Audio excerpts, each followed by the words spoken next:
আমি আজকে ডিম দিয়ে আলু দিয়ে রান্না করব। তো এখানে ডিম আলু নিয়েছি, আর এখানে এই যে কাঁচামরিচ পেঁয়াজ কেটে নিয়েছি। তো ঠিক আছে, আপনারা শুরু থেকেই দেখাবো কি কি করি। তো আমি ডিমের জন্য এই যে লবণ আর এই যে পেঁয়াজ মরিচ নিয়েছি, এটাকে ভালো করে মেখে নিব। এদিক থেকে এই যে আমি পেঁয়াজ মরিচ কেটে নিয়েছি, আর এইদিকে এই যে আলু এভাবে কেটে নিয়েছি। তো ঠিক আছে, তো ডিমগুলো এই যে আমি ভেঙে নিয়েছি, এবার ফেটে নিব। তো ডিমটা আমার ভালোভাবে গোলানো হয়ে গেল।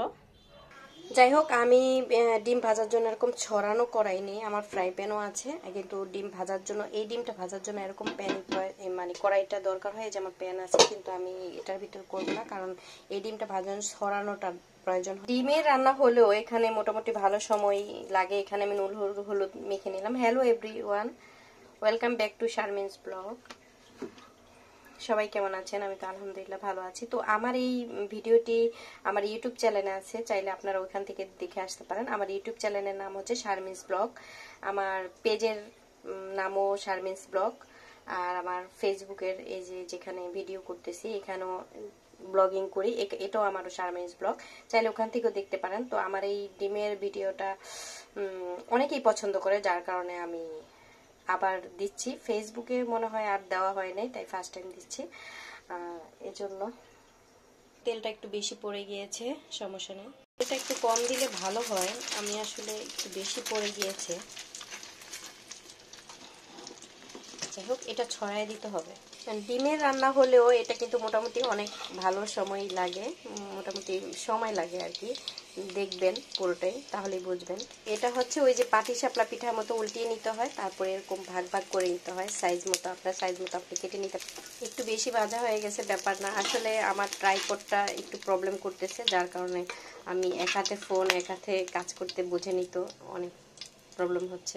আমরা মেয়েরা যতই ভালো রান্না করি না কেন, আসলে আমরা অন্যের রান্নাটা বেশি পছন্দ করি, মানে নিজে ভালো পারলেও। আর আমি কখনো মানে বিশেষ করে আমি অন্যে যে রান্না করে বা অন্যের কারো রান্না পছন্দ হলে আমি তাকেই বেশি মনে করি গুণবতী।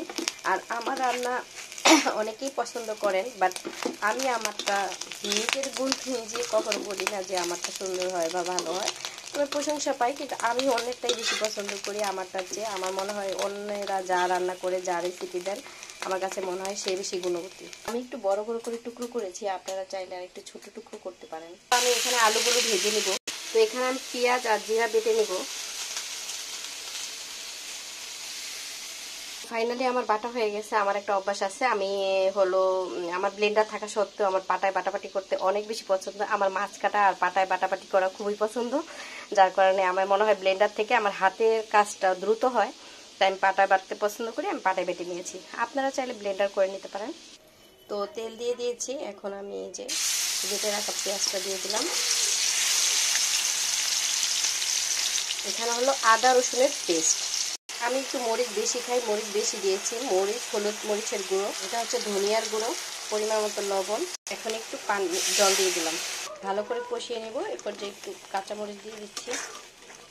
আমি এখানে একটু টমেটো অ্যাড করব, কিন্তু এটা পুরাই অপশনাল, আমি কখনো দেই না। আপনাদের ভালো লাগলে দিবেন, নতুবা ইগনোর করবেন।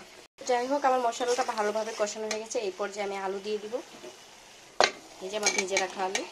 তো আমার ভালো করে আলুটা কষানো হয়ে গেছে। এই পাশে গরম জল আছে, আমি ঢেলে পর্যায়ে আমি ঢেকে দিব। তো এই যে এখন আমি ডিমটা দিয়ে দিলাম। এই যে দেখেন কালারটা অনেক সুন্দর আসতেছে। ডিমের তরকারিটা একটু মাখা মাখা ঝোলই রাখি, কারণ এটার ঝোলটাই মজা, মানে অত বেশি না, হালকা। তো এখন আমি নামানোর আগে দিয়ে একটু এই যে টালা জিরা দিয়ে দিচ্ছি। তখন তো বাটা জিরা দিয়েছিলাম, এই হালকা হালকা পরিমাণে ফ্লেভারের জন্য। আমি ঢাকায় এসে অনেককেই দেখি, যাদের সাথে মিশেছি, মানে দেখি অনেকেই জিরা খায় না। যেমন বরিশালের মানুষ ম্যাক্সিমাম, মানে আমার সাথে যাদের পরিচয় আছে, ওরা জিরার গন্ধটাও সহ্য, ওরা মাংসতেও জিরা দেয় না। হ্যাঁ, মানে সবাই না, বাট আমার সাথে, আমি যাদের সাথে মোটামুটি মিশেছি, যাদের রান্না দেখি, আমি যাদের সাথে বরিশালের দিক থেকে তাদের দেখি জিরাটা কম দেয়, তাদের দেখেছি ওই যে কিছু মশলা দিয়ে রান্না করে ফেলে বা জিরাটা অপশনাল রাখে। মানে আমাকে বলে আমি নাকি জিরা বেশি খাই, আমি তো সব তরকারিতে দিই না, যেটাতে দিতে হয় সেটাতেই দিই, বাট সব কিছুতে জানে, কিন্তু যেটাতে দিতে হবে সেটাতে আমি অবশ্যই দিই। কিন্তু অনেকে আছে, অনেক দেশের মানুষ আছে যে জিরাটা ইগনোর করে। বা কালকেও একটা ভাবির সাথে পরিচয় হইলো, উনি হইলো কুমিল্লার, উনিও বললো যে আপনারা অনেক বেশি শরীয়তপুরের মানুষ জিরা খান।